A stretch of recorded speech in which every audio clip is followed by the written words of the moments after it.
अस्सलाम वालेकुम guys, I hope everybody is doing alright. आज हमारा जो टॉपिक है वो है आर्टिकल राइटिंग के हवाले से। मेरे 10 आर्टिकल्स पब्लिश हो चुके हैं और मैं आपको आज क्वांटिटेटिव आर्टिकल राइटिंग के बारे में थोड़ा सा ब्रीफ करूंगा।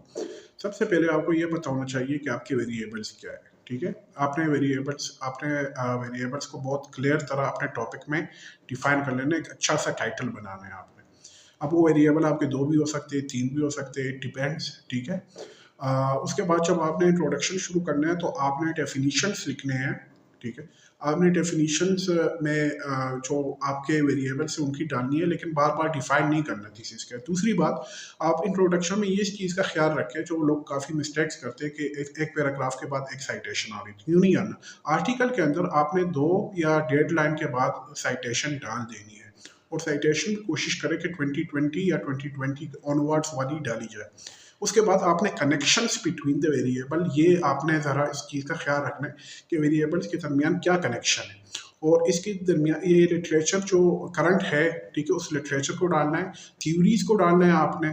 ठीक है, और थ्योरीज को कनेक्ट करने हैं अपने वेरिएबल्स के साथ, और वेरिएबल्स के दरमियान जो कनेक्शन है थ्योरीज को, उसको लेके चलने हैं आगे। अच्छा, फिर आपने रिसर्च केप तैयार करना है कि भाई पाकिस्तान में उस तरह की स्टडी नहीं हुई, इसलिए हम ये वाली करना चाहते हैं, और इससे बहुत ज़्यादा फ़ायदा होगा, एकेडमिया को फ़ायदा होगा और हमारी सोसाइटी को फ़ायदा होगा जब हम इम्प्लीमेंटेशन लेके आए थे।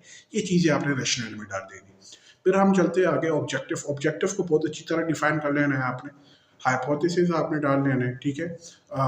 फिर हम चलते हैं मेथडोलॉजी की तरफ। मेथडोलॉजी में आपने ये याद रखना है कि कुछ चीज़ें मैं आपको बताने लगा हूँ, ये ज़्यादा दिमाग में रखना है आपने। एक तो आपकी हो गई ये रिसर्च डिज़ाइन। आपका रिसर्च डिज़ाइन क्वांटिटेटिव में ज़्यादातर क्या होता है, correlational cross sectional research design होता है to find the relationship between variables. अच्छा, सैम्पलिंग टेक्निक हम ज़्यादातर पर्पसिव यूज़ करते हैं, लेकिन आप बाकी भी यूज़ कर सकते हैं। पर्पसिव तभी यूज़ की जाती है क्योंकि ये आसानी से लोग मिल जाते हैं हमें। ठीक है, ज़्यादा तको नहीं करनी पड़ती, तभी ज़्यादातर पर्पसिव यूज़ करते हैं। और उसमें हमने ये देखना होता है कि कम से कम क्राइटेरिया मीट कर रहा हो। ये जो इंक्लूजन क्राइटेरिया है हमारा, क्या क्राइटेरिया हो सकता है? अगर आप यंग एडल्ट्स के ऊपर रिसर्च कर रहे हैं तो आपका क्राइटेरिया 18 से 25 एज या 18 से 30 एज वाले लोग हो सकते हैं। ठीक है, आप पे डिपेंड करते हैं। और अगर मैं सोशल मीडिया एडिक्शन के ऊपर बात कर रहा हूँ तो मैं कहूँगा कि 12 महीने से जो लोग सोशल मीडिया यूज़ कर रहे थे, तो ये चीज़ हो गई इंक्लूजन क्राइटेरिया में। और आपने पर्पसिव सैम्पलिंग में भी ये चीज़ डाल लेनी है कि हमने मतलब इतना सैंपल साइज़ है हमारा, उसको हम टारगेट करेंगे पर्पसिव सैम्पलिंग टेक्निक की तरह कि से। ठीक है। उसके बाद आपके जो क्वेश्चनेयर है, क्वेश्चनेयर्स या आपके इन्वेंट्री भी इसको कहा जाता है, स्केल्स भी कहा जाता है, उसको बहुत अच्छी तरह आपने डिफाइन कर लेना है। ठीक है, उनकी आपको इंटरनल कंसिस्टेंसी पता होनी चाहिए, रिलायबिलिटी पता होनी चाहिए, नंबर ऑफ आइटम पता होनी चाहिए, वो लिकट कितना है 1 से लेके 4 तक, या 1 से लेके 3 तक, या 0 से लेके 3 तक, डिफरेंट हो सकते हैं। उसके बाद चलते हैं हम रिजल्ट की तरफ। अब रिजल्ट में आपने लंबी चौड़ी बात नहीं करनी, आपने सीधा डेमोग्राफिक की तरफ आ जाना है। अब डेमोग्राफिक वेरिएबल्स, डेमोग्राफिक का एक टेबल बता देना है, उसमें आपके पास फ्रीक्वेंसी, परसेंटेज, मीन और स्टैंडर्ड डेविएशन आएंगे, और करेक्टरिस्टिक ऑफ पार्टिसिपेंट होंगे। ठीक है, ज़्यादातर लोग इसको मेथडोलॉजी में भी डाल देते हैं, लेकिन रिजल्ट में भी डाला जा सकता है। It depends on the requirement of the journals you are going to submit your article, right. तो उसके बाद आप कोरिलेशन होगा। ठीक है, कोरिलेशन का टेबल बना लेना है। कोरिलेशन का टेबल आपने यूँ बनाना है कि आपने मतलब वेरिएबल्स के नाम लिख लेना है।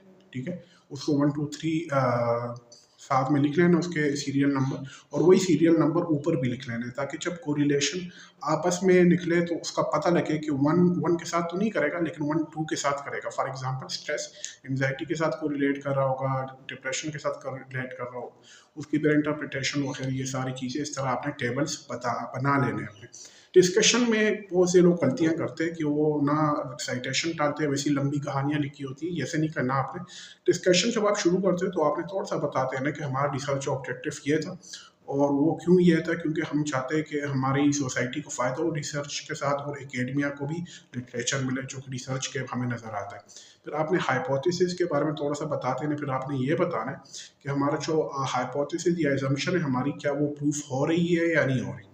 अच्छा, अगर आप वो प्रूफ हो रही है तो आप कहेंगे कि हाँ, अवर result affirm that our result prove that, ठीक है, that there is relationship between the study variables, ये आपने लिख लेना है आपने। और उसके बाद आपने थोड़ा सा उसके साथ लिटरेचर डाल लेना है, that our result is congruent to the previous study। ठीक है, और स्टडी के बारे में डाल देना कि पिछली स्टडीज़ क्या कहती है, ये सारे आपने लिख लेने। मतलब जो सिमिलर आपके रिसर्च से रिलेटेड आपकी रिसर्च से रिलेटेड जो चीज़ें हैं और जो कंट्राडिक्टरी है वो भी लिख लेनी। फिर आपने वजह बतानी है कि आपका रिजल्ट ये क्यों आया था, डिस्कशन में ये चीज़ें भी डालनी और आपने कल्चरल कॉन्टेक्स्ट में भी बताना है कि पाकिस्तान में स्टडी हुई है इसलिए ये रिजल्ट आया हुआ है।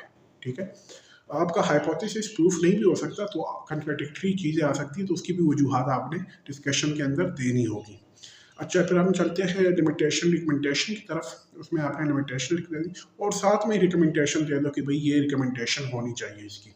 ठीक है, फ्यूचर स्टडीज़ में ये होना चाहिए, हमारी स्टडी में ये कमी थी, हमारी स्टडी में सैंपल कम था, हमने परपसिव किया, स्ट्रेटिफाइड लेना चाहिए था, हमारे मेन एंड वोमेन इक्वल नहीं थे, लिमिटेशन में ये चीज़ है। अब फिर इम्प्लीमेंटेशन में आपने बताना है कि ये स्टडी आपकी क्यों इंपॉर्टेंट है, मेंटल हेल्थ प्रोफेशन को अवेयरनेस फैलानी चाहिए, ये चीज़ें वगैरह आपने इसमें लिख लेनी है।